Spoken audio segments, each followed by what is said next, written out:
Hola, ¿cómo estás? ¿Qué tal? Te quiero extender una cordial bienvenida a este módulo número 4, donde vamos a ir finalizando con este curso de 20 distinciones, donde hemos abordado distintas distinciones que hacen al ser y que nos permiten hacer que nuestras cosas sucedan. Vamos a estar abordando la distinción miedo, vamos a seguir con la culpa, los quiebres, la visión y el habla responsable. Ya en el módulo anterior hemos estado abordando las emociones y en esta acá nos vamos a enfocar en la emoción miedo. Haciendo un repaso, definimos que no hay emociones buenas ni malas, ni positivas ni negativas, aunque otras disciplinas se enfoquen en que haya emociones positivas o negativas. Desde el coaching ontológico definimos que las emociones son funcionales o no funcionales, es decir, nos abren posibilidades de acción o nos cierran posibilidades de acción. Y en fin, solo existen emociones. Y hay 6 emociones básicas. Entre ellas está el miedo, pero hay más emociones y hay muchos más estados de ánimos y todos los experimentamos. Esto nos atraviesa, nos habita y son la alegría, la tristeza, el asco, el asombro, la culpa, el enojo, el miedo, la ternura, el erotismo, la gratitud, el amor, etcétera, etcétera. Pero hay 6 emociones que son básicas, universalmente aceptadas y que todos podemos entender en cualquier cultura en la que interactuemos. Por ejemplo, estos emoji, cuando estamos chateando, por ejemplo, y alguien envía una imagen graciosa, reaccionamos con un hola, ¿cómo estás? ¿Qué tal? Te quiero extender una cordial bienvenida a este módulo número 4, donde vamos a ir finalizando con este curso de 20 distinciones, donde hemos abordado distintas distinciones que hacen al ser y que nos permiten hacer que nuestras cosas sucedan. Vamos a estar abordando la distinción miedo, vamos a seguir con la culpa, los quiebres, la visión y el habla responsable. Ya en el módulo anterior hemos estado abordando las emociones y en esta acá nos vamos a enfocar en la emoción miedo. Haciendo un repaso, definimos que no hay emociones buenas ni malas, ni positivas ni negativas, aunque otras disciplinas se enfoquen en que haya emociones positivas o negativas. Desde el coaching ontológico definimos que las emociones son funcionales o no funcionales, es decir, nos abren posibilidades de acción o nos cierran posibilidades de acción.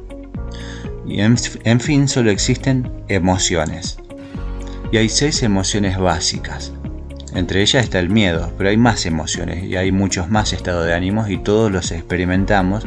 Esto nos atraviesa, nos habita y son la alegría, la tristeza, el asco, el asombro, la culpa, el enojo, el miedo, la ternura, el erotismo, la gratitud, el amor, etcétera, etcétera. Pero hay 6 emociones que son básicas, universalmente aceptadas y que todos podemos entender en cualquier cultura en la que interactuemos. Por ejemplo, estos emoji, cuando estamos chateando, por ejemplo, y alguien envía una imagen graciosa, reaccionamos con uno de estos emoji. Son universalmente aceptados, acá podemos ver los gestos y cualquier ser humano puede entender el sentir del otro cuando recibe una de estas expresiones. Entonces, ¿qué es el miedo? El miedo es la reacción que se produce ante un peligro inminente. Es una sensación angustiosa provocada por la presencia de un peligro real o imaginario. También es una reacción que comienza con un estímulo estresante y termina con la liberación de sustancias químicas que causan, entre otras cosas, que el corazón y la respiración se aceleren o que el cuerpo se ponga más tenso.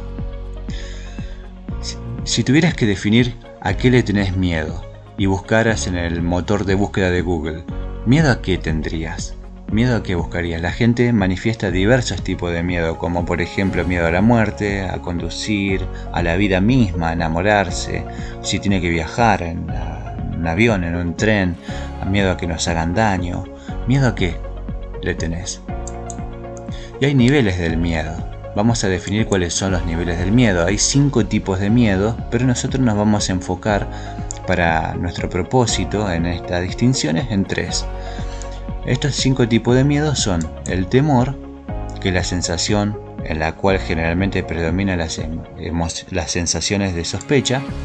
El miedo, donde percibimos que existe un peligro ante nosotros, es una reacción ante el instinto natural de supervivencia y su función es la de proteger al ser humano del peligro. El horror, que es una respuesta natural ante una situación de espanto, es un tipo de miedo más indirecto. El terror, que es una sensación originada cuando percibimos un peligro que escapa a la comprensión de nuestra mente. La acción que caracteriza al terror es la pérdida de control. Y el pánico, que es la sensación de completa inestabilidad ocasionada por un tipo de amenaza desproporcionada de que ni siquiera concuerda con la realidad. Entonces, como dije, vamos a enfocarnos en 3 tipos de los niveles del miedo: en el temor, la fobia y el pánico. El temor, originado por las creencias, puedo controlarlo y me invita a ser precavido. La fobia es un miedo que paraliza, me controla, y el pánico, aparte de paralizar, afecta al organismo. El temor, definido como un miedo que se siente al considerar que algo perjudicial o negativo ocurra o haya ocurrido, por ejemplo el temor a un padecimiento físico, puede ser también una sospecha de que algo es malo o puede conllevar a un efecto perjudicial o negativo. Es una sensación desagradable provocada por la percepción de peligro real o imaginario. La fobia es el miedo que paraliza, que me controla, definida como un temor intenso e irracional de carácter enfermizo hacia una persona, hacia una cosa o hacia una situación. Una fobia es un trastorno de ansiedad que se caracteriza por un miedo intenso, desproporcionado e irracional ante objetos o situaciones concretas, como por ejemplo a los insectos, a los lugares cerrados, etcétera, etcétera. Sin embargo, no es sencillamente un miedo, pues guardan grandes diferencias. Y el pánico, que aparte de paralizar afecta el organismo, es un episodio repentino de miedo intenso que provoca graves reacciones físicas cuando no hay peligro real o causa aparente. Las causas comunes del pánico es que puede tener causas que no se deben a una enfermedad subyacente. Por ejemplo, hay situaciones atemorizantes o extremadamente estresantes. Entonces, los indicadores del miedo te pueden indicar que hay un miedo funcional que me permite, como un aliado, ver cuáles son mis recursos, o hay un miedo que paraliza, ¿no es cierto?, que está más enfocado en las amenazas, y esto me permite a mí distinguir. Entonces, la vida, cuando estamos en paz, está equilibrada. Sin embargo, a veces hay algo que interrumpe ese estado de paz. ¿Y en qué me puedo enfocar, por ejemplo, teniendo en cuenta estos indicadores del miedo? Porque el miedo surge al interpretar que son más las amenazas que los recursos internos para asistir a esto que me emerge. Cuando estoy viviendo, cuando estoy experimentando el momento presente y surge una situación, ¿en qué me enfoco más? ¿En las amenazas o en los recursos? Bueno, cuando emerge este miedo que no es funcional, es porque estoy poniendo atención masiva y foco en la amenaza en sí, cuando podría estar enfocado en los recursos internos que manejo. Podría generar coraje y entonces podría hacerle frente a este miedo. Sin embargo, cuando el miedo aparece y me paraliza es porque estoy enfocándome más en las amenazas que en los recursos de los que dispongo. Entonces, ¿cuál es la función del miedo? El miedo funcional como un aliado. ¿De qué me protege? ¿Qué me viene a avisar este miedo? ¿Qué me está alertando? ¿De qué me está cuidando? Y el miedo no es bueno ni es malo, es funcional o no funcional. Es decir, con funcional me refiero a que está enfocado en responder a las señales aprovechando los recursos, o no funcional cuando está más enfocado en las amenazas. Vamos a ver el miedo como una emoción, el miedo como un estado de ánimo y el miedo como una emoción enraizada. El miedo como emoción nos predispone ante una amenaza, ya sea a huir, nos paraliza, o a enfrentar aquello que consideramos como una amenaza. El miedo como un estado de ánimo, cuando perdura demasiado en el tiempo dentro de nuestra vida, generando así los estados anímicos desde los cuales emocionamos. y el miedo como una emoción enraizada, aun cuando la amenaza ya no exista, el miedo no ha sido asistido y permanece aún gatillando estados que cierran posibilidades. Entonces te invito a fijarte en este graffiti, en esta imagen, y a reflexionar. ¿Qué querés ser cuando te animes? Si ese miedo que estás experimentando no existiera, ¿quién estarías siendo? El miedo es un gran motivador. ¿Cuántas cosas hacemos por miedo? ¿Cuánta gente busca pareja por temor a la soledad? ¿Y cuánta gente está sola por temor también? ¿Cuánto hace que estamos en un trabajo que no nos gusta y no hacemos lo que nos apasiona por temor a la crisis, a la situación, a nuestras limitaciones? Te pregunto, ¿qué harías si no tuvieras miedo? ¿Qué lograrías? ¿Quién serías si ese problema que tanto te preocupa no estuviera? Pero te animo a entender la diferencia entre miedo y temor. Muchos han creído que son lo mismo, pero hay una diferencia. El miedo es biológico y está en el cuerpo, en cambio el temor es una creencia y está en la mente. Muchas veces la razón por la que no logramos las cosas es porque no diferenciamos la emoción miedo de la creencia temor. ¿Considerás estar aplicando el tratamiento equivocado? Si no tuvieras miedo, ¿qué es lo que harías? Bien, hasta acá respecto a lo que es la distinción miedo, y vamos a pasar a la siguiente distinción, que es la culpa. Estos emoji son universalmente aceptados, acá podemos ver los gestos y cualquier ser humano puede entender el sentir del otro cuando recibe una de estas expresiones. Entonces, ¿qué es el miedo? El miedo es la reacción que se produce ante un peligro inminente. Es una sensación angustiosa provocada por la presencia de un peligro real o imaginario. También es una reacción que comienza con un estímulo estresante y termina con la liberación de sustancias químicas que causan, entre otras cosas, que el corazón y la respiración se aceleren o que el cuerpo se ponga más tenso. Si tuvieras que definir a qué le tenés miedo y buscaras en el motor de búsqueda de Google, ¿miedo a qué tendrías? ¿Miedo a qué buscarías? La gente manifiesta diversos tipos de miedo, como por ejemplo miedo a la muerte, a conducir, a la vida misma, a enamorarse, si tiene que viajar en un avión, en un tren, a miedo a que nos hagan daño. ¿Miedo a qué le tenés? Y hay niveles del miedo. Vamos a definir cuáles son los niveles del miedo. Hay 5 tipos de miedo, pero nosotros nos vamos a enfocar para nuestro propósito en estas distinciones en 3.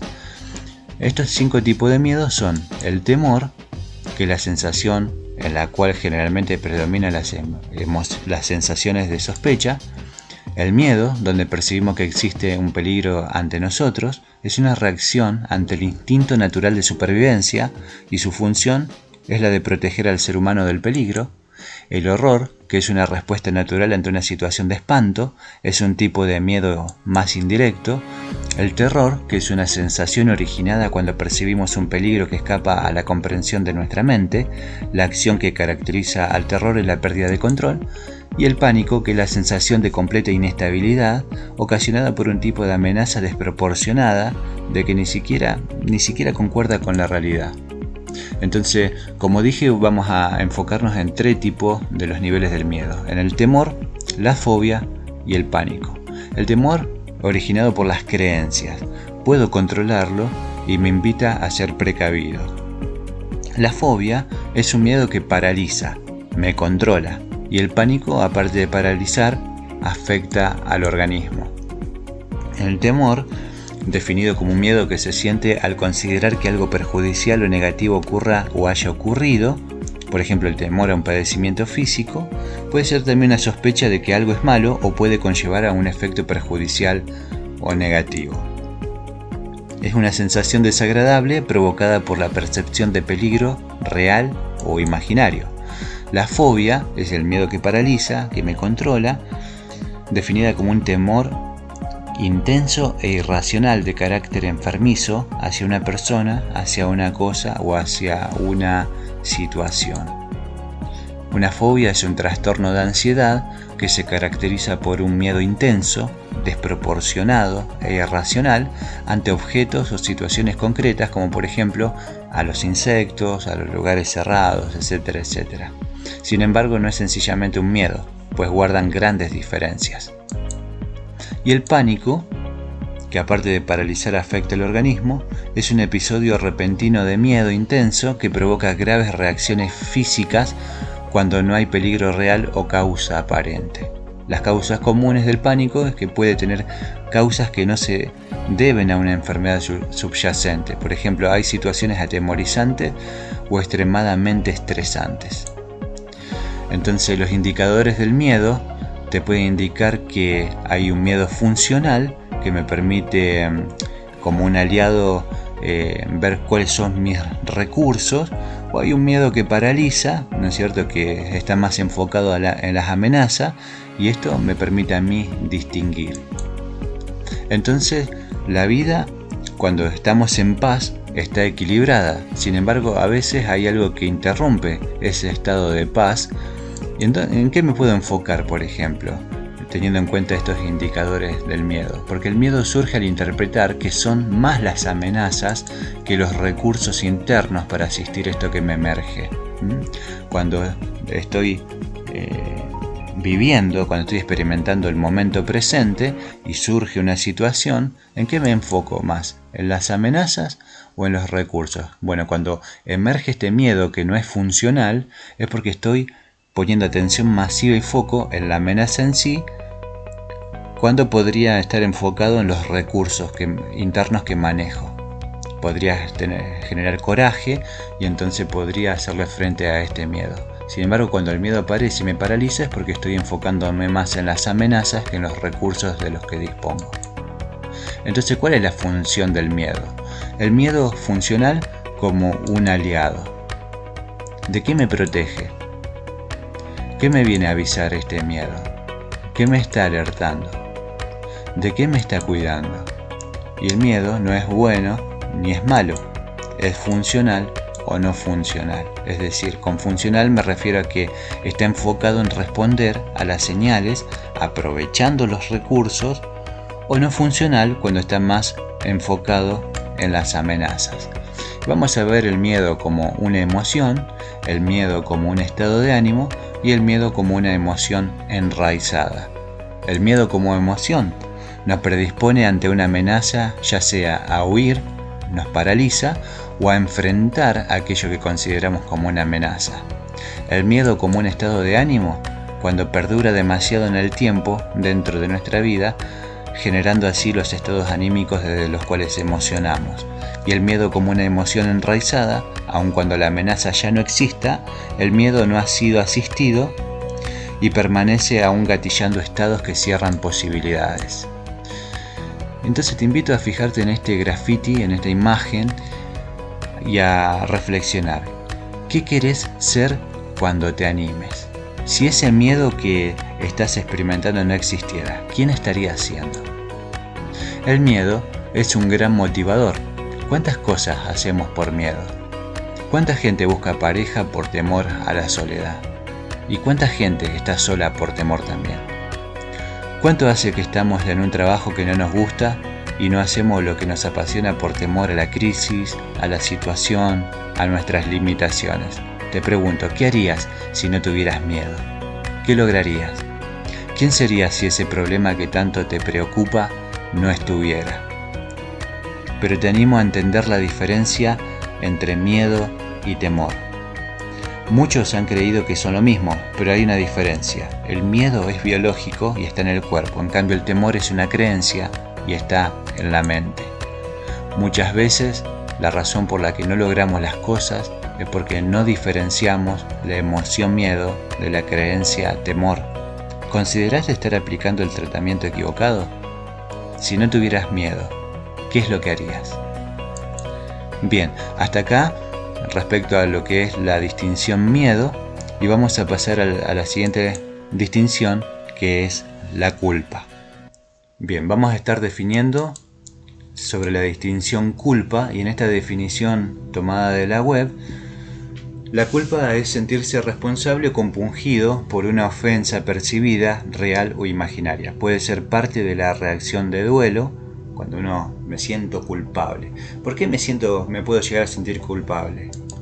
Me puedo llegar a sentir culpable y esto está relacionado con los valores.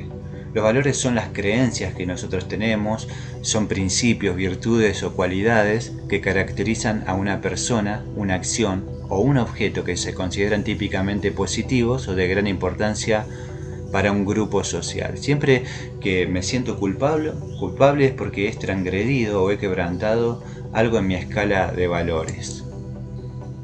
Entonces hay distintos tipos de valores. Hay valores personales, hay valores humanos, universales, morales, intelectuales, valores afectivos, físicos, hay valores familiares, valores éticos, valores sociales, valores religiosos, económicos, profesionales, espirituales y estéticos.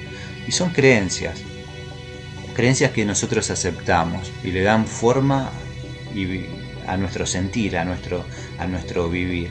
Y siempre que quebrantemos uno de estos valores, que no estemos a la altura o que no cumplamos con esas expectativas, vamos a sentir esta emoción de la culpa.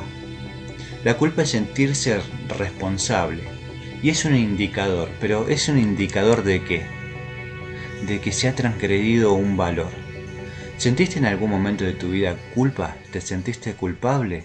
Bien, la razón de fondo es porque quebrantaste algún valor, algo en lo que estabas creyendo, que tenías que cumplir con una cuota de confianza y a lo mejor no pudiste por una razón que sea, y al no poder cumplir emerge esta emoción que es culpa. Y la culpa viene por transgredir o quebrantar algún valor. Y los valores como la integridad, el amor, la paciencia, bueno, hay muchos tipos de valores. Te invito a que puedas tomar una hoja en blanco, un lápiz, y a definir cuál es tu escala de valores. ¿Cuáles son tus creencias? Y a que puedas definir un orden de prioridad. Y siempre que puedas ver que del 1 al 10 no pueda ser un 10, va a emerger esta emoción que puede tener dos caras, una funcional y una no funcional. Entonces vamos a enfocarnos más en entender el principio, de dónde emerge, que viene de quebrantar o transgredir un valor, y vamos a enfocarnos en los valores para poder entenderla. Los valores son el estándar. Un estándar es la vara que se utiliza para medir, o sea que son juicios, y cada vez que transgredamos un valor se disparará el sentimiento o la emoción de culpa. ¿Cuándo se dispara esa culpa? Cuando no soy en 100% ese valor agregado a nuestro ser. ¿Cuál es el estándar? Tu vara, tu medida o juicio en tu escala de valores. Como por ejemplo si tomáramos un valor, la disciplina, por ejemplo. Vamos a enfocarnos, por ejemplo, en el valor disciplina. No soy disciplinado. La escala de valores es una lista en la que se establece el orden de importancia de los valores de cada individuo o grupo social. Considera que son correctos, como por ejemplo el respeto, la humildad, la tolerancia, la solidaridad y muchas otras. En el ejemplo anterior, por ejemplo, que tiene que ver con la disciplina, si le pusiéramos una medida, por ejemplo, del 1 al 100, ¿cuán disciplinado soy? Y no soy 100% disciplinado, soy un 40% disciplinado, quiere decir que no soy 100% disciplinado, no soy esa distinción. Y cuando no soy esa distinción, que no puedo ser disciplinado, emerge la culpa. Es decir, si soy 40% disciplinado, hay un 60% de falta de disciplina, y entonces no soy disciplinado.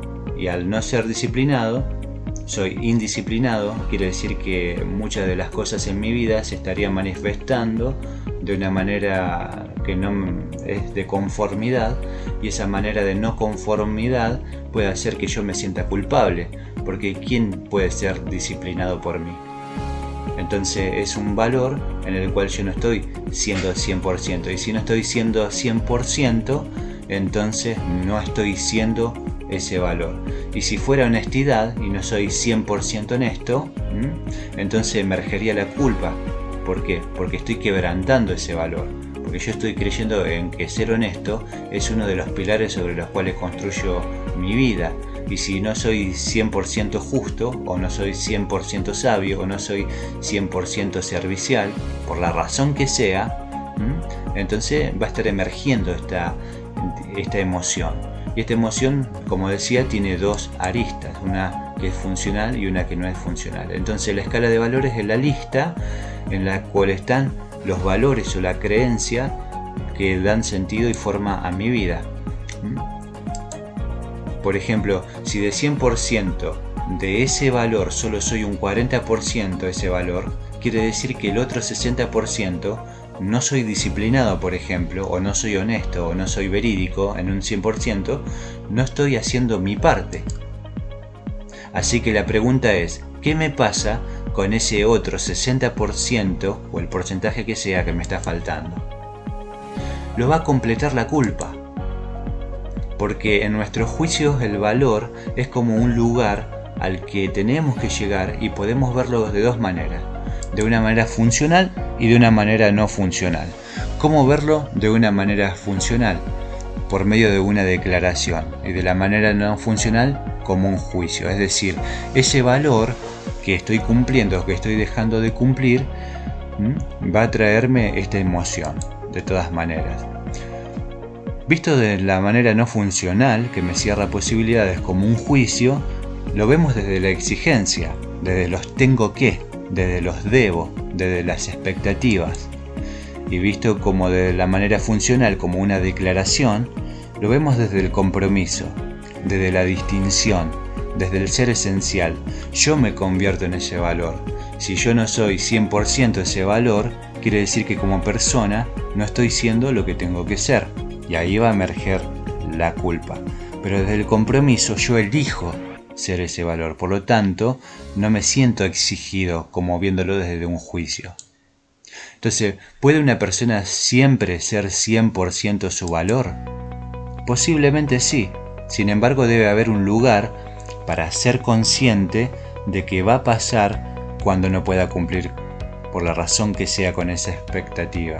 Porque cada vez que no pueda cumplir con esa expectativa, se va a disparar la culpa. Entonces, ¿qué es la culpa? Es sentirse responsable. Es un indicador. ¿Un indicador de qué?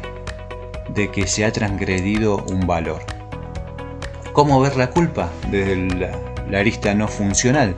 Como esa voz interior que nos acusa y nos tortura por algo que hicimos, por algo que no hicimos o que dejamos de hacer. Y que quebranta algún valor aprendido o heredado, tornándose así en un juez castigador y torturador crónico. O verlo desde la parte funcional, al ver ese valor transgredido como un quiebre, como una oportunidad de aprendizaje, de feedback, de mejora continua. Entonces, al cambiar el disparador, genero aprendizaje, siendo la culpa una alerta de que me estoy alejando de los valores que me hacen ser el ser integral que soy. Que viene a ser la culpa como un aliado, como un informante, diciendo, hey, te estás alejando del camino, entonces puedo tomar acción. La culpa se manifiesta al juzgar haber quebrantado un valor o código establecido, que viene siendo la norma social, que son las creencias, los dogmas, las reglas. Quebrantar esa norma o ese valor dispara la culpa, y en esta función la culpa nos juzga para torturarnos o nos avisa para revisar nuestro camino. ¿Por qué hacemos las cosas? Eso es lo que tenemos que revisar. ¿Por imposición social? ¿Porque tenemos que hacerlas? ¿Porque debemos hacerlas? ¿O porque elegimos ser ese valor? ¿Por qué soy verídico? ¿Porque tengo? ¿Porque debo hacerlo? ¿O porque elijo ser verídico? Entonces te invito a que puedas revisar en tu escala de valores por qué elegís ser como sos. ¿Porque tenés que hacerlo? ¿Quién te obliga a hacerlo? ¿Porque debes hacerlo? ¿Cuál es la presión? ¿O porque vos elegís ser esa distinción? hagas lo que hagas, se trata de ser y no de hacer o de tener. Bien, hasta acá respecto a lo que es la distinción culpa, cómo podés usarla de manera funcional como una declaración, yo soy tal valor, o puede ser como un juez castigador, torturador al quebrantar ese valor, disparando emociones que te cierran posibilidades. Vamos a pasar a los quiebres para poder ver cómo podemos ir hilvanando todo esto en una trama que se sucede una distinción tras otra distinción de cómo ver de manera funcional cualquier emoción que nos abre posibilidades, porque no son buenas ni malas, sino que son funcionales, y como un quiebre, un darse cuenta, vamos a abordarlo desde una distinción ontológica, puede sernos funcional para lograr nuestros propósitos. Te invito a poder ver el siguiente video. En esta lección vamos a estar hablando sobre los quiebres. Te invito a enfocarte en esta imagen de una carretera. Hay un obstáculo, algo que interrumpe el tránsito. ¿Y qué es esto del quiebre?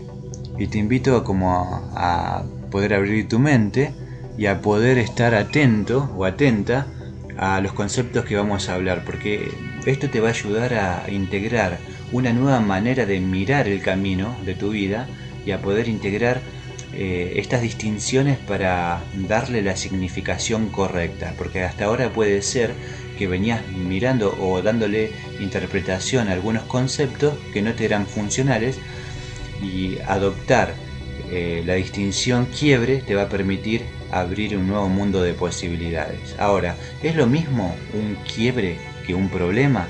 En esta imagen vemos que hay una piedra, hay una roca en el medio del camino. Bien, un obstáculo o un problema, ¿qué es esto? Que aparece, que interrumpe que podamos seguir transitando. ¿Qué es un problema? ¿Qué es un obstáculo? ¿Es lo mismo un problema que un obstáculo? Bien, el problema no es el obstáculo. El obstáculo es el hecho. ¿Cuál es el hecho en esta imagen que acabamos de ver? Es que hay una piedra, ¿no? El problema es que no puedo seguir transitando. Ante un problema puedo resistir y puedo enojarme y no entender que el hecho es un hecho. O sea, ¿cuál es el hecho acá en esta imagen que vimos? Es que hay una piedra. Ese es el simple hecho. Es algo fáctico, está ahí. No puedo imaginar que no hay una piedra y caminar o transitar porque voy a chocar contra ella. Es un hecho. Entonces, el problema es que no puedo continuar mi camino.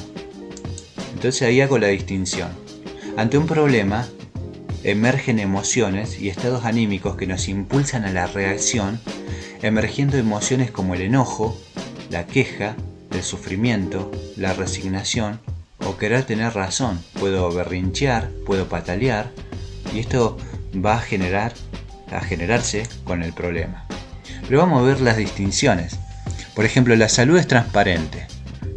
Por ejemplo, nadie tiene un estómago, un páncreas, hasta que yo menciono esas palabras. Porque vos vas caminando, vas comprando, vas paseando y no vas consciente de que tenés un páncreas, un estómago, un corazón, un cerebro o bacterias en el sistema digestivo cumpliendo una función digestiva. Por eso es transparente todo esto. ¿Y a qué nos referimos con transparencia? Ya vamos a abordarlo dentro de las próximas filminas.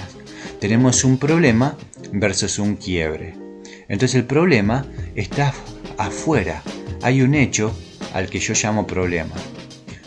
Actúo sobre el hecho, o sea, busco una solución, trabajamos sobre la resolución del problema y esto tiene una connotación negativa. Y el quiebre está en el observador, o sea, es interno. No existe algo llamado problema desde esta distinción, porque existe un hecho al cual se le da una interpretación, y visto desde el quiebre es más funcional. Entonces, desde esta mirada de quiebre, o sea, no verlo como un problema, sino verlo como un quiebre, desde dentro del observador que estoy diciendo, de que no existe algo llamado problema, sino que existe un hecho al cual se le da una interpretación, y es funcional, me abre posibilidades, buscamos salir de la filosofía de la resolución de problemas para trabajar sobre mí, sobre el observador, ya que lo que tenemos detrás de todo hecho o problema es un juicio. Es un juicio. ¿Y qué es un juicio? Es una interpretación que yo hago sobre lo que está pasando. Entonces vamos a hablar del concepto de transparencia. Transparencia es un estado en el que hacemos las cosas sin pensar. Estamos en modo automático. Es decir, cuando vamos, cuando venimos, lo hacemos en modo automático, como por ejemplo este ejemplo de la pecera. El pez no sabe que está dentro del agua. Para él vive en transparencia. ¿Cuándo sabe el pez que está fuera del agua? Cuando lo sacan del agua.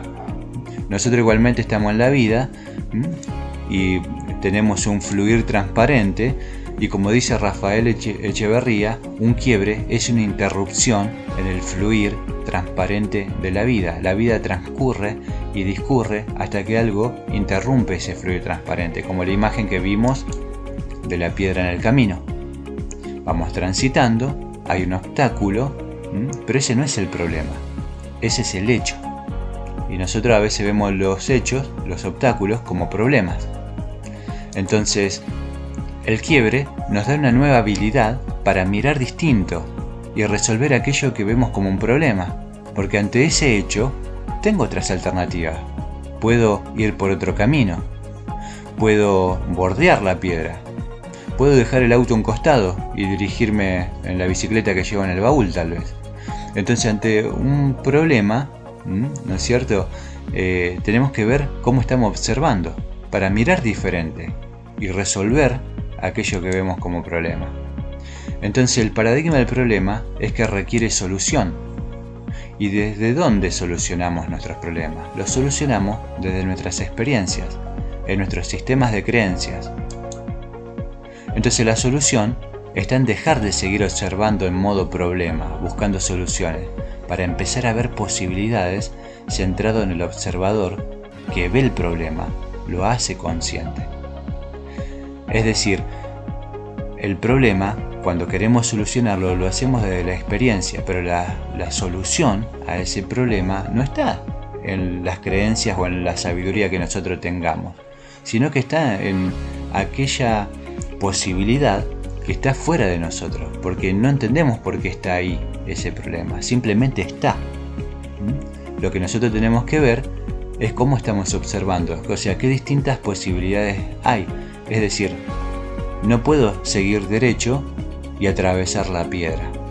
Entonces tengo que cambiar la manera de observar, porque el problema va a generar las emociones de enojo, de frustración, de ira. En cambio, el quiebre va a reconocer que hay un obstáculo y va a encontrar las diferentes maneras de poder seguir adelante. Porque ¿cuál es el problema? Que no puedo seguir transitando, no es la piedra. ¿Y cuántas veces nosotros vemos la piedra en el camino? Y nos estamos enfocando en lo equivocado. Y esto nos cierra posibilidades. Porque el problema no es la piedra. Es que no puedo seguir transitando. El problema está afuera de mí. En cambio el quiebre habita dentro de mí.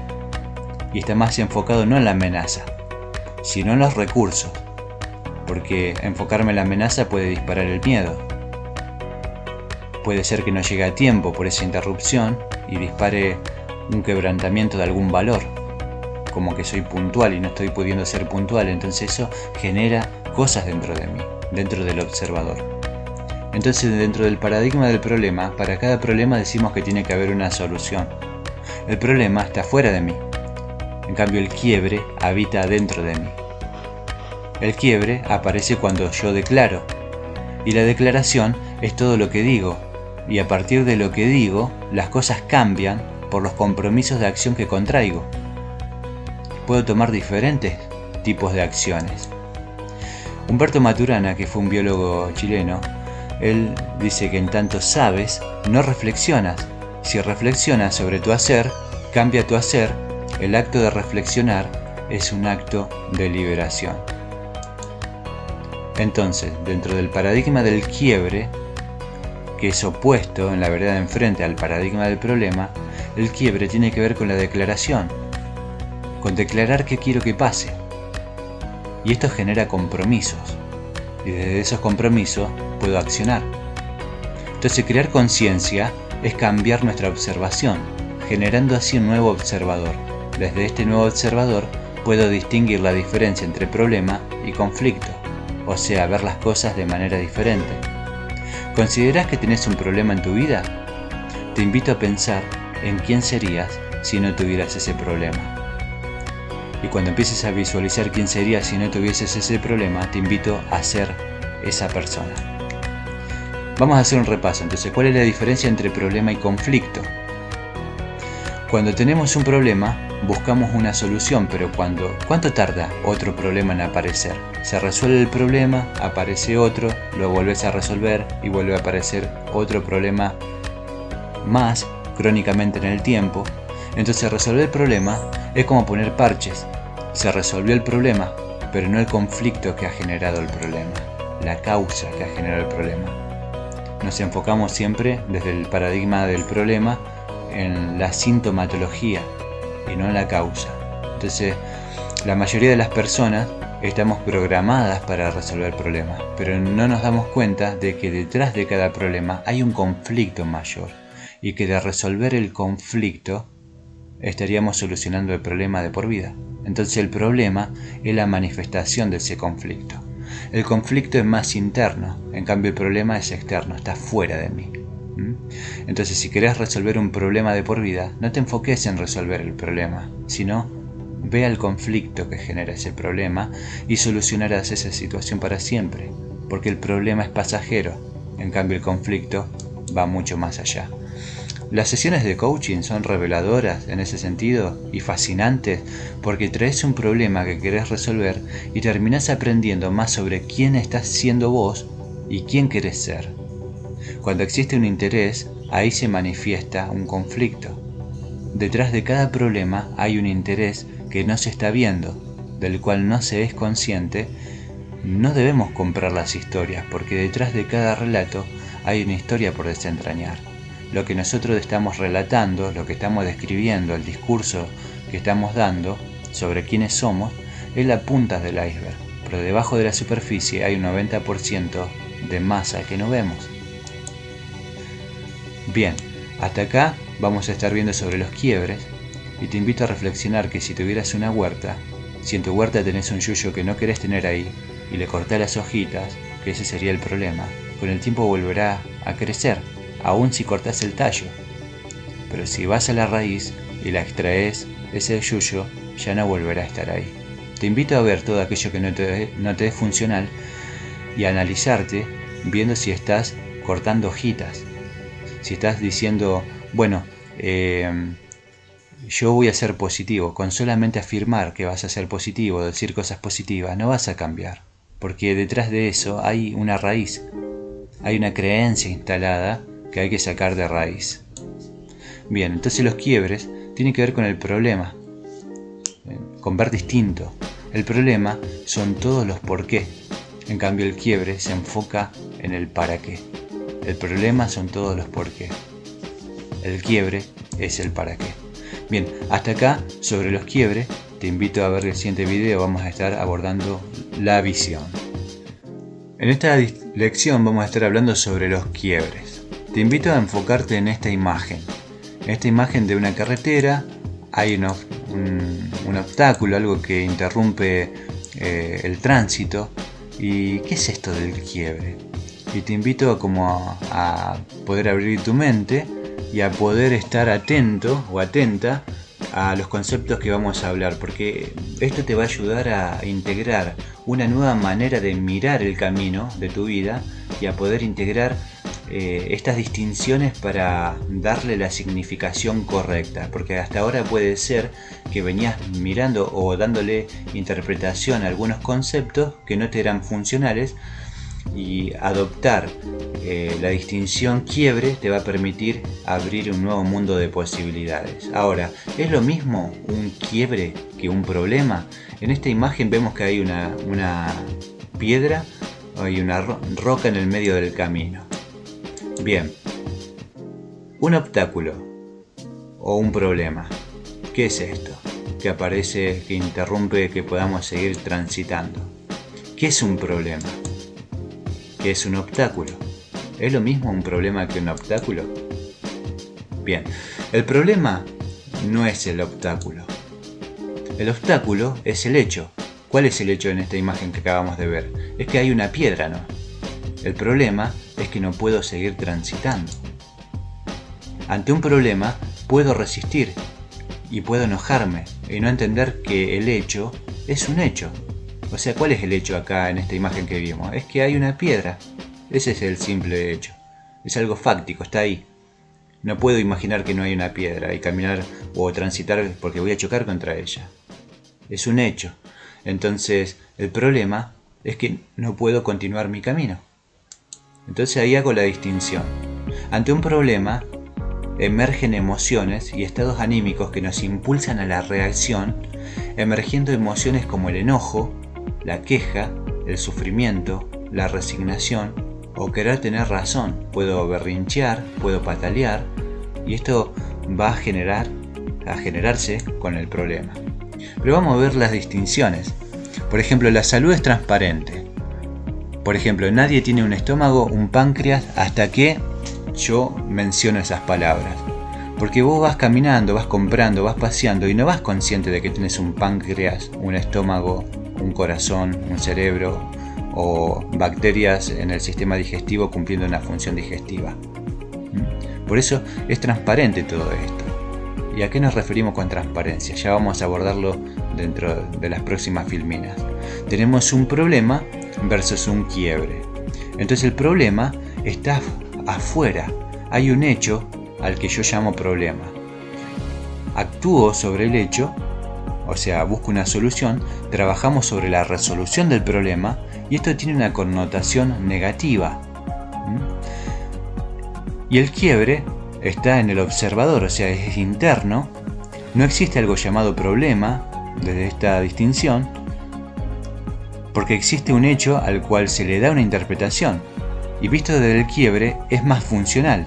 Entonces, desde esta mirada de quiebre, o sea, no verlo como un problema, sino verlo como un quiebre, desde dentro del observador que estoy diciendo, de que no existe algo llamado problema, sino que existe un hecho al cual se le da una interpretación, y es funcional, me abre posibilidades, buscamos salir de la filosofía de la resolución de problemas para trabajar sobre mí, sobre el observador, ya que lo que tenemos detrás de todo hecho o problema es un juicio. Es un juicio. ¿Y qué es un juicio? Es una interpretación que yo hago sobre lo que está pasando. Entonces vamos a hablar del concepto de transparencia. Transparencia es un estado en el que hacemos las cosas sin pensar. Estamos en modo automático. Es decir, cuando vamos, cuando venimos, lo hacemos en modo automático, como por ejemplo este ejemplo de la pecera. El pez no sabe que está dentro del agua. Para él vive en transparencia. ¿Cuándo sabe el pez que está fuera del agua? Cuando lo sacan del agua.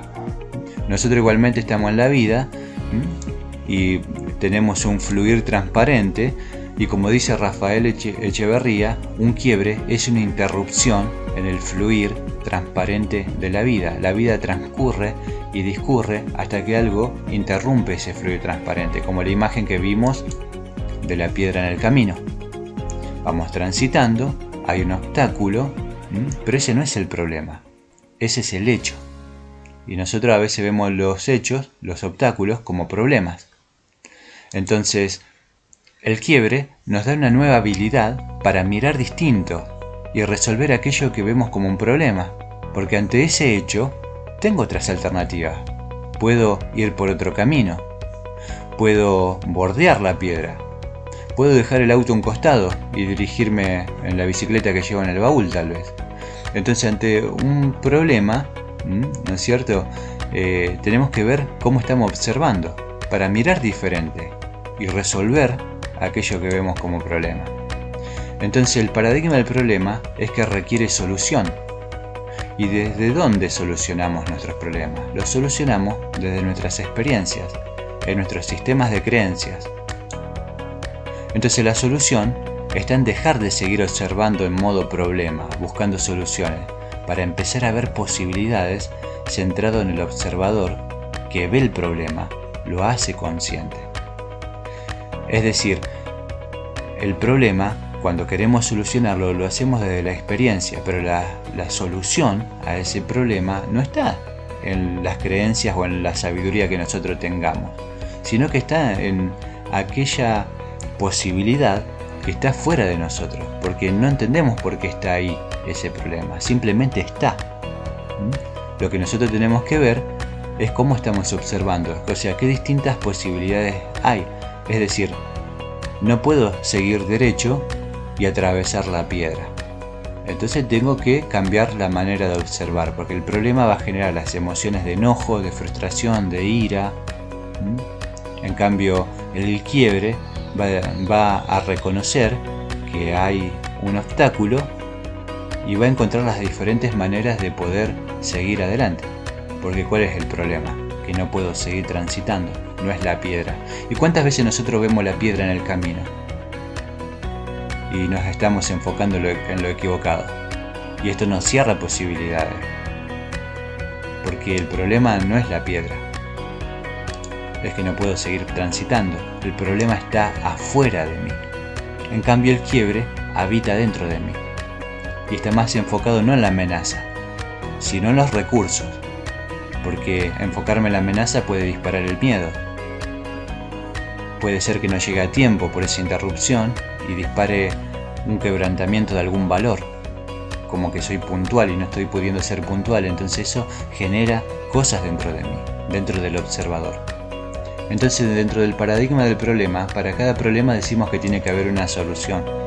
El problema está fuera de mí. En cambio, el quiebre habita dentro de mí. El quiebre aparece cuando yo declaro. Y la declaración es todo lo que digo. Y a partir de lo que digo, las cosas cambian por los compromisos de acción que contraigo. Puedo tomar diferentes tipos de acciones. Humberto Maturana, que fue un biólogo chileno, él dice que en tanto sabes, no reflexionas. Si reflexionas sobre tu hacer, cambia tu hacer. El acto de reflexionar es un acto de liberación. Entonces, dentro del paradigma del quiebre, que es opuesto en la vereda de enfrente al paradigma del problema, el quiebre tiene que ver con la declaración, con declarar qué quiero que pase. Y esto genera compromisos, y desde esos compromisos puedo accionar. Entonces, crear conciencia es cambiar nuestra observación, generando así un nuevo observador. Desde este nuevo observador puedo distinguir la diferencia entre problema y conflicto, o sea, ver las cosas de manera diferente. ¿Considerás que tenés un problema en tu vida? Te invito a pensar en quién serías si no tuvieras ese problema. Y cuando empieces a visualizar quién serías si no tuvieses ese problema, te invito a ser esa persona. Vamos a hacer un repaso. Entonces, ¿cuál es la diferencia entre problema y conflicto? Cuando tenemos un problema, buscamos una solución, pero ¿cuánto tarda otro problema en aparecer? Se resuelve el problema, aparece otro, lo volvés a resolver y vuelve a aparecer otro problema más crónicamente en el tiempo. Entonces, resolver el problema es como poner parches. Se resolvió el problema, pero no el conflicto que ha generado el problema, la causa que ha generado el problema. Nos enfocamos siempre desde el paradigma del problema en la sintomatología y no en la causa. Entonces, la mayoría de las personas estamos programadas para resolver problemas, pero no nos damos cuenta de que detrás de cada problema hay un conflicto mayor y que de resolver el conflicto estaríamos solucionando el problema de por vida. Entonces, el problema es la manifestación de ese conflicto. El conflicto es más interno, en cambio el problema es externo, está fuera de mí. Entonces, si querés resolver un problema de por vida, no te enfoques en resolver el problema, sino ve al conflicto que genera ese problema y solucionarás esa situación para siempre, porque el problema es pasajero, en cambio el conflicto va mucho más allá. Las sesiones de coaching son reveladoras en ese sentido y fascinantes porque traes un problema que querés resolver y terminás aprendiendo más sobre quién estás siendo vos y quién querés ser. Cuando existe un interés, ahí se manifiesta un conflicto. Detrás de cada problema hay un interés que no se está viendo, del cual no se es consciente. No debemos comprar las historias porque detrás de cada relato hay una historia por desentrañar. Lo que nosotros estamos relatando, lo que estamos describiendo, el discurso que estamos dando sobre quiénes somos, es la punta del iceberg. pero debajo de la superficie hay un 90% de masa que no vemos. Bien, hasta acá vamos a estar viendo sobre los quiebres, y te invito a reflexionar que si tuvieras una huerta, si en tu huerta tenés un yuyo que no querés tener ahí y le cortás las hojitas, que ese sería el problema, con el tiempo volverá a crecer, aun si cortás el tallo. Pero si vas a la raíz y la extraes, ese yuyo ya no volverá a estar ahí. Te invito a ver todo aquello que no te es funcional y a analizarte viendo si estás cortando hojitas. Si estás diciendo, bueno, yo voy a ser positivo, con solamente afirmar que vas a ser positivo, decir cosas positivas, no vas a cambiar. Porque detrás de eso hay una raíz, hay una creencia instalada que hay que sacar de raíz. Bien, entonces los quiebres tienen que ver con el problema, con ver distinto. El problema son todos los por qué. En cambio el quiebre se enfoca en el para qué. El problema son todos los por qué. El quiebre es el para qué. Bien, hasta acá sobre los quiebres. Te invito a ver el siguiente video. Vamos a estar abordando la visión. Si usted pasó por acá y no dejó huella, ¿para qué pasó? Te invito a reflexionar en esta frase porque tiene que ver con lo que vamos a hablar en el siguiente video, que es la visión, o la habilidad para diseñar y construir nuestro futuro. Bien, si mañana tuvieras que bajar al sepulcro, ¿cómo te gustaría que te recordaran? ¿Cómo te gustaría trascender? ¿Qué crees que colocarían en tu lápida como recuerdo de tu paso por la vida? ¿Qué estuviste persiguiendo? ¿Qué fines? ¿Qué objetivos? Este es un buen ejercicio para hacer y te invito a hacerlo. ¿Cómo te gustaría trascender? ¿Qué huellas te gustaría dejar en la arena de tu vida? Aquí yacen los restos mortales de, y ahí ponemos nuestro nombre. En vida fue una persona que hizo tal y tal cosa. Le recordaremos por ejemplo, una persona que estuvo persiguiendo el dinero. Se la pasó trabajando. Aquí yacen los restos mortales de fulano. En vida fue una persona que se la pasó trabajando y trabajando y trabajando. Lo recordaremos porque se pudo comprar el auto que siempre deseó. ¿Te gustaría trascender en la historia por eso? ¿O te gustaría haber impactado, haber influenciado, haber ayudado a las personas por tu don de gente? Es un ejercicio que te invito a hacer y a reflexionar si has dejado una huella en la arena de la historia, de modo que el mundo no pueda olvidar que pasaste por acá. Si has hecho algo significativo e inolvidable, de modo que pagues tu derecho a vivir cada día. A enfocarte en cuál es tu visión, porque visión es algo por lo que te van a recordar cuando ya no estés más sobre esta tierra. Y vas a trascender a través de la obra de tu vida, así como un escritor trasciende a través de sus escritos. Me viene a la mente Jorge Luis Borges. Jamás va a morir, mientras tanto haya un lector que lo recuerde. Va a vivir en su obra. Entonces no hay que confundir la visión con la misión, porque la visión es el corazón de la misión. La visión es todo aquello que va a trascender, es aquello por lo cual vas a ser recordado en esta vida. Y la misión es la manera en que lo vas a lograr. Por eso la visión le da impulso, le da fuerza a la misión. Y otra cosa distinta son los objetivos, que son las metas que nos ponemos para lograr la visión por medio de la misión. Entonces, a fin de orientarnos para hablar de diseño de futuro, necesitamos ser conscientes que lo hacemos desde el acá y del ahora. Lo hacemos desde el presente. Por ejemplo, el pasado. ¿Cuándo y desde qué momento real hablo del pasado? ¿Dónde está ese pasado? ¿Y cómo accedo al pasado? Accedo desde el presente, porque el pasado es un conjunto de hechos y opiniones, juicios e interpretaciones que hago desde el presente. Entonces, ¿cómo recreo el pasado cuando lo recreo? Lo hago por medio de una conversación. Entonces, si al pasado lo recreamos por medio de una conversación, ¿qué vendría siendo el futuro que vamos a recrear? También una conversación distinta, una conversación diferente, diseñada en la mente con aquellas conversaciones privadas, internas, basadas en lo que definimos que queremos lograr. Lo hacemos desde el presente. Y Stephen Covey dice que comenzar con el fin en la mente. visualizar el final del camino. Es como la persona que va a correr una carrera ya se visualiza llegando a la meta, porque si ya antes de la línea de partida dice no, son mejores que yo no entrené tanto, ya perdió antes de empezar a dar el primer paso. Entonces, comenzar con un fin en mente hace posible que nuestra vida tenga razón de ser, dice Stephen Covey, pues la creación de una visión de lo que queremos lograr permite que nuestras acciones estén dirigidas a lo que verdaderamente es significativo en nuestras vidas. O en otras palabras, comenzar con el fin en mente, visualizar el final del camino. Al futuro lo vamos a diseñar siendo conscientes del tipo de lenguaje que usemos, o sea, cómo nos estamos expresando. Al pasado no podemos crearlo porque es algo que ya pasó, es un hecho, que es conversado desde un lenguaje descriptivo, es como la piedra que está en el camino. Es un hecho, no es algo que pueda cambiar.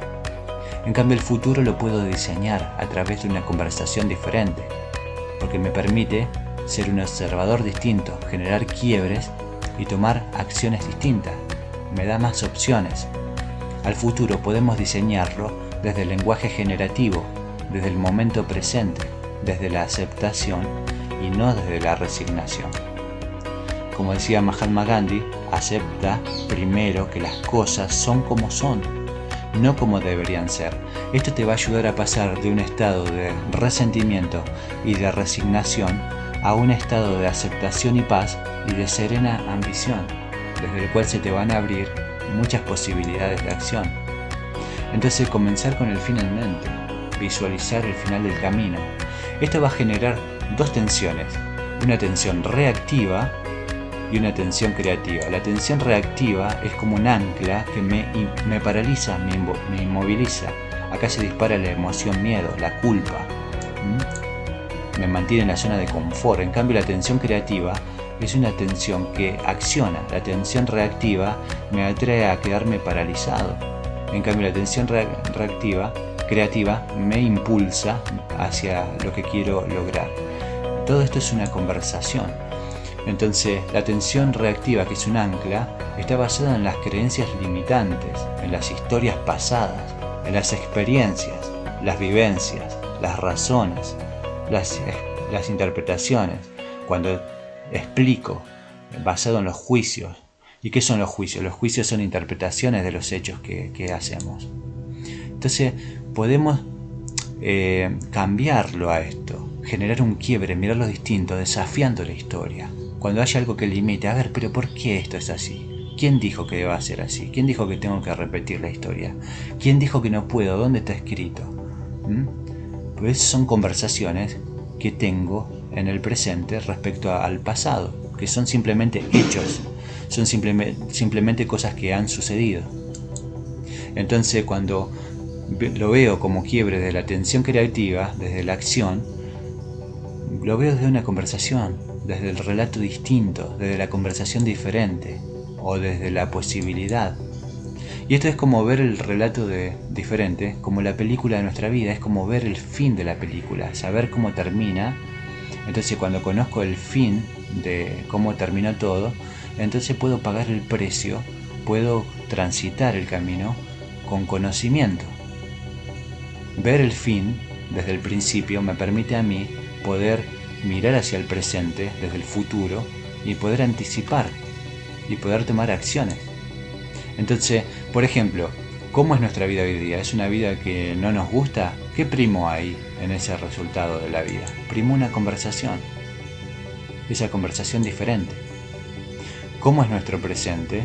Es producto de las conversaciones del pasado, y como será el futuro, será el producto de las conversaciones que tendremos en el presente. Entonces, si la creación de los momentos en el tiempo y sus estados depende del tipo de conversaciones que tengamos, ya sean descriptivas o generativas. Veamos entonces, ¿dónde está tu enfoque?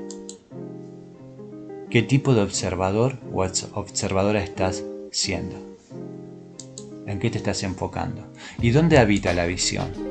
La visión habita en las conversaciones. ¿Dónde habita el futuro? En la conversación diferente. Y esto es diseñar futuro, es tener una conversación distinta. Entonces este es un viejo paradigma. Estamos en el acá y en el ahora, la realidad actual. Eso es RA, realidad actual. Y entonces queremos estar del otro lado, en la realidad ideal, la vida soñada. Pero hay una brecha, hay un obstáculo. Entonces lo veo como un problema. ¿Dónde estoy enfocado ahí? Yo quiero estar en el futuro. Entonces, este es el paradigma del problema. Te invito a verlo como en el paradigma del quiebre. A visualizar, a verte en el futuro, a verte disfrutando de la vida soñada y a mirar hacia el presente desde el futuro para anticipar por medio de una conversación en la cual puedas hacer pedidos, ofertas, promesas, que pueda utilizar estos actos del habla, haciendo declaraciones y nuevos acuerdos, y todo esto dentro de la mente, porque la mente tiene esta capacidad de poder ir más allá, ir al futuro y anticipar. Y esto es una conversación, y mirar desde el futuro hacia el presente y poder diseñar las acciones necesarias para lograr aquello que estás visualizando. Entonces, ¿cómo lo hacemos? Lo hacemos mejorando la comunicación con nuestro cerebro. Podemos utilizar el cerebro y la mente para ir al futuro y desde el futuro mirar hacia el presente y desarrollar fuerza interior, creando conciencia de los pensamientos con los que nos comunicamos con nuestro cerebro. Hay dos tipos de mensajes que se generan en la mente: del sí puedo porque soy suficiente y el no puedo porque no soy suficiente. Y esto genera impacto, dispara emociones. Entonces, mejorando la comunicación con nuestro cerebro, desarrollando fuerza interior y creando conciencia de los pensamientos. Entonces, hagamos lo que hagamos, nos dediquemos a lo que nos dediquemos, preguntarnos si estamos parados sobre las bases de los puedo o sobre las bases de los no puedo. ¿Soy suficiente? Por eso puedo, o no soy suficiente, por eso no estoy pudiendo. Y eso va a generar una atención reactiva a una atención creativa. Te invito a diseñar tu futuro porque todas las cosas se crean dos veces. Siempre hay primero una creación mental y luego una creación física. Todo nace en la mente con los pensamientos, según Stephen Covey. Y esta frase de Walt Disney dice: si lo puedes soñar, lo puedes lograr. Son personas que lo dicen con conocimientos de causa. Te invito a diseñar tu futuro, a tener una conversación diferente desde el presente, utilizando esta capacidad de la mente de estar allá, la vida soñada, viéndote a vos mismo, visualizando, y eso va a ayudar a materializarlo por medio de una conversación. En esa conversación, desde el futuro, vas a poder anticipar y hacer los pedidos, las ofertas, las promesas, las declaraciones, los acuerdos, las contraofertas, etcétera, necesarias para lograr la vida soñada. La visión, o sea, la habilidad para poder diseñar y crear el futuro deseado. Bien, hasta acá sobre la visión, y vamos a pasar a la última lección, que es el habla responsable.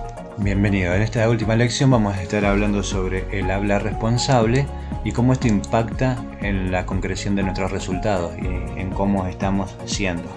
Porque el lenguaje es poderoso, el lenguaje no es inocente, no solamente describe realidades, sino que también las crea. Y podemos utilizar esta capacidad del lenguaje, porque el lenguaje es acción, para crear la realidad que queremos, ya que vamos a pasar por esta vida y vamos a estar viviendo un tiempo y sabemos y podemos distinguir a través de estos conocimientos que podemos crear una realidad. Si la realidad que estamos experimentando no nos gusta, nos ayuda a darnos cuenta de que fue una creación y que esa creación fue a través de las conversaciones que tuvimos con nosotros mismos, aquellas creencias que le dimos, que primaron en nosotros, y podemos tener la posibilidad de tener una creación distinta, una conversación diferente. Y es esa forma de actuar en el lenguaje lo que nos permite crear y definir nuestro poder creador. Entonces, como generador de realidades, nos permite distinguir, nos permite ser coherente en nuestros relatos, en nuestros discursos históricos, en las declaraciones, en los pedidos que hacemos y en las conversaciones para posibles acciones, para posibles conversaciones, es decir, nos abre posibilidades. Entonces el lenguaje, y como todo poder, implica una gran responsabilidad. Y cuando hacemos mención al habla responsable, estamos haciendo alusión a la cualidad de responsabilidad, que es la habilidad para responder, o respondability, desde lo lingüístico, por medio de un lenguaje transformador, generador de nuevas realidades y de nuevas miradas. Y este hablar responsable me permite ejercer control consciente de cada palabra que salga de mi boca a fin de que impacte en mi emocionar y genere los estados anímicos funcionales para lograr mis objetivos. Entonces, lo que tiene que ver con la responsabilidad me permite hacerme cargo de las consecuencias de lo dicho porque elijo esas palabras. Me permite ser el autor y creador de mi estar siendo al hablar con propiedad. Me permite alinearme con mi estándar de valores y ser coherente, y esto me permite mejorar mi comunicación. Hay algunas palabras que tienen un impacto en nosotros. Por ejemplo, la palabra no. La palabra no existe en la experiencia, pero sí existe en el lenguaje, es decir, al pronunciar no, para ser comprendida, la mente hace emerger lo que sigue como frase, ya que al decir simplemente no, nada viene a la mente. Por ejemplo, si yo te dijera que no pienses en un elefante color rosa, tu mente traería lo que sigue a continuación, la imagen y el color del elefante, a pesar de mi indicación de que te dije que no pienses. Lo mismo con otros ejemplos: no pises el pasto, no vayas por ahí. La mente, para poder comprender, va a ser consciente lo que sigue después de la frase no. Por eso muchas veces no entendemos cuando le decimos no a una persona que no haga tal cosa y la termina haciendo. Es por esa simple función de que no estamos comprendiendo, de que la mente no comprende del todo el no, porque no existe en la experiencia, sí existe en el lenguaje. Una cosa es lo que decimos y otra cosa es lo que está pasando. Entonces la mente va a responder a esta palabra. Por eso cuando digamos no hagas tal cosa, tal vez la persona lo termine haciendo y terminemos enojándonos. Entonces, con esta distinción vamos a ver cómo impacta esto en nosotros. Por eso cuando nosotros decimos no puedo, esto también va a impactar en nosotros. Son palabras que tenemos que tener porque en realidad hay un mensaje detrás de todo esto. La mente, para comprender eso, hace emerger lo que sigue después del no, ya que al decir simplemente no, nada viene a la mente. La palabra pero es un conector de contradicción que tiene la propiedad de negar todo lo que se dijo antes, como por ejemplo, Carlos es un joven que habla convincentemente y con carisma, pero es chismoso. Entonces, desde el habla responsable podemos cambiar eso, es decir, la palabra pero, al decir lo que sigue, borró todas las buenas cualidades de Carlos anteriormente. Entonces podemos cambiarlo por la palabra y. En el ejemplo anterior me permitiría cambiar la palabra, pero que anula las virtudes de Carlos, el pero. Lo cambiamos por la palabra y eso me abre más posibilidades. Por ejemplo, Carlos es un joven que habla convincentemente, con carisma, y ahí puedo empezar a decir voy a darle un voto de confianza. Entonces eso habla más de mí y abre posibilidades, porque la palabra pero es un conector de contradicción. Después de la palabra pero se borra todo lo dicho anteriormente. La palabra intentar produce un impacto en nosotros también, porque intentar o tratar son palabras engañosas, ya que si bien parece indicar que hay un esfuerzo por parte de la persona, presuponen su expresión sobre la posibilidad de una falla. Intentaré llegar a horario, como acordamos. Eso quiere decir que posiblemente no llegue. Entonces es más funcional expresarse con propiedad. Ejemplo, voy a llegar a horario. Lo hago en tiempo presente y es una afirmación. En cambio, si digo intentaré, ya estoy presuponiendo de que podría no llegar a horario. Otras palabras que tienen impacto: no puedo o no logro. Evita pensar o decir estas palabras o frases porque solo nos crean la falsa idea de la incapacidad personal. Entonces, ¿qué hacer? Cambiar el no puedo por el aún no puedo. O encontrarle algo positivo en tiempo pasado, como por ejemplo, no podía o no lo lograba. Entonces esto abre una nueva conversación. Y ahora sí puedo, o ahora lo estoy intentando. También otra palabra que produce impacto: tengo y debo. Debemos evitarla estas palabras porque no son del habla responsable. sino del habla víctima. Usar estas palabras en nuestras conversaciones, tanto públicas como privadas, reflejan la idea de que la acción que le sigue no es algo voluntario, sino que es algo forzado. Son sinónimos de obligación. Un ejemplo: tengo que estudiar. ¿Tenés que estudiar o elegís estudiar? Que sea algo que elijas. Podemos cambiar el tengo que o el debo por el yo elijo, el yo quiero o el yo prefiero. Hablar de estados no deseados. Al hablar de los problemas y al dedicar tiempo a describir aquello que no queremos, creamos un estado de limitación y una costumbre poco funcional. ¿Qué hacer entonces? Pasar esa situación a estado pasado, como por ejemplo, yo tenía esa dificultad, yo antes era así, y usamos el verbo en tiempo pasado para abrir posibilidad. ¿Qué sigue después del decir yo tenía esa dificultad y ahora la tenés? No, estoy en proceso de mejora continua. Hablar de los cambios deseados. Al hablar de los problemas y al dedicar tiempo a describir aquello que no queremos, creamos un estado de limitación. Entonces tenemos que empezar a hablar de lo que sí queremos. Entonces, el sí condicional. Esto es un poco complicado y peligroso también, cambiar o sustituir el sí condicional. O sea, algo tiene que pasar para que yo haga tal cosa. Por ejemplo, si gano dinero iremos de viaje. O sea que para ir de viaje tengo que ganar dinero. Pero ¿qué pasa si no gano dinero? No vamos de viaje. Entonces podemos desde el lenguaje, porque crea, cambiarlo por la palabra cuando. ¿Y cómo lo usamos en la frase? Cuando gane dinero iremos de viaje. Cuando condicionamos nuestras acciones con un sí, estamos nuevamente creando posibilidades de fallo. O sea, voy a ir si gano dinero. Entonces, algo tiene que pasar para que... Entonces es un sí condicional. Debemos sustituirlo porque nos cierra posibilidades por la palabra cuando. La palabra espero. Es mejor cambiar la palabra espero por la palabra sé, ya que la palabra espero es una frase que debilita el lenguaje y suscita dudas. Por ejemplo, espero lograr esto. Lo podemos cambiar por sé que lo voy a lograr. Usar el sé genera más impacto. También el no condicional. Siempre lo que condiciona, frena, limita y hay que estar atento de que no nos desfavorezca. Para lograr mayor impacto es apropiado hablar en tiempo presente. Por ejemplo, no puedo. Ese es un no condicional. Puedo cambiarlo por el no puedo ahora o no puedo aún. Me gustaría agradecerte. ¿Cuándo te gustaría agradecerme? Eso no es algo cierto, es algo incierto. Lo puedo cambiar por el te agradezco. O sea, incluirlo en el tiempo presente. Cuando el no condicional lo cambio por algo del tiempo presente, genera más impacto. Recordá, no puedo. Cambiarlo por no estoy pudiendo ahora. No lo logro aún, pero lo voy a lograr. Acordate que podés escuchar la palabra pero, que borra todo lo anterior, pero de forma positiva también. No puedo ahora, pero lo voy a lograr. Entonces ese pero lo voy a lograr borra el no puedo ahora. También es un tip para poder usar.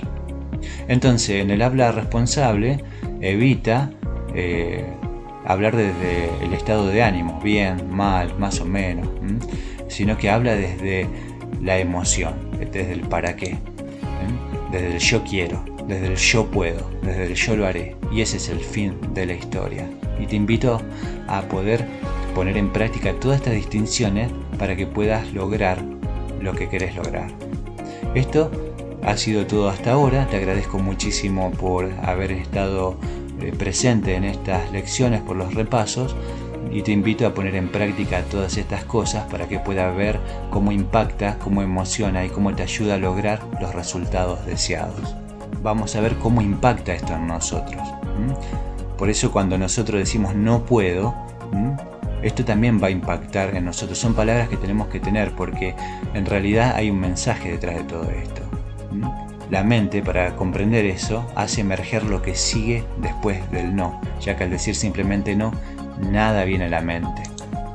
La palabra pero es un conector de contradicción que tiene la propiedad de negar todo lo que se dijo antes, como por ejemplo, Carlos es un joven que habla convincentemente y con carisma, pero es chismoso.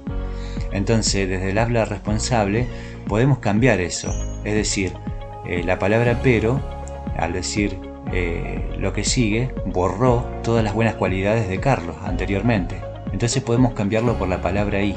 En el ejemplo anterior me permitiría cambiar la palabra, pero que anula las virtudes de Carlos, el pero.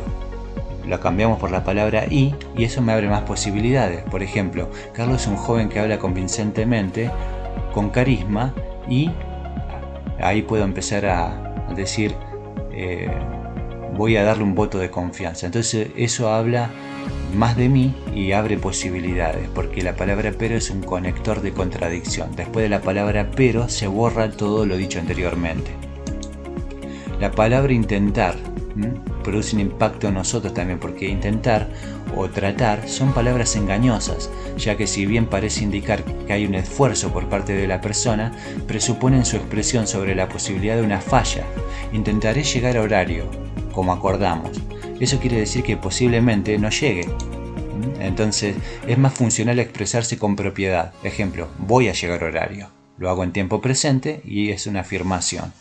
En cambio, si digo intentaré, ya estoy presuponiendo de que podría no llegar a horario. Otras palabras que tienen impacto: no puedo o no logro. Evita pensar o decir estas palabras o frases, porque solo nos crean la falsa idea de la incapacidad personal. Entonces, ¿qué hacer? Cambiar el no puedo por el aún no puedo. O encontrarle algo positivo en tiempo pasado, como por ejemplo, no podía o no lo lograba. Entonces esto abre una nueva conversación. Y ahora sí puedo, o ahora lo estoy intentando. También otra palabra que produce impacto: tengo y debo. Debemos evitar estas palabras porque no son del habla responsable, sino del habla víctima. Usar estas palabras en nuestras conversaciones, tanto públicas como privadas, reflejan la idea de que la acción que le sigue no es algo voluntario, sino es que es algo forzado. Son sinónimos de obligación. Un ejemplo: tengo que estudiar. ¿Tenés que estudiar o elegís estudiar? Que sea algo que elijas. Podemos cambiar el tengo que o el debo por el yo elijo, el yo quiero o el yo prefiero. Hablar de estados no deseados. Al hablar de los problemas y al dedicar tiempo a describir aquello que no queremos, creamos un estado de limitación y una costumbre poco funcional. ¿Qué hacer entonces?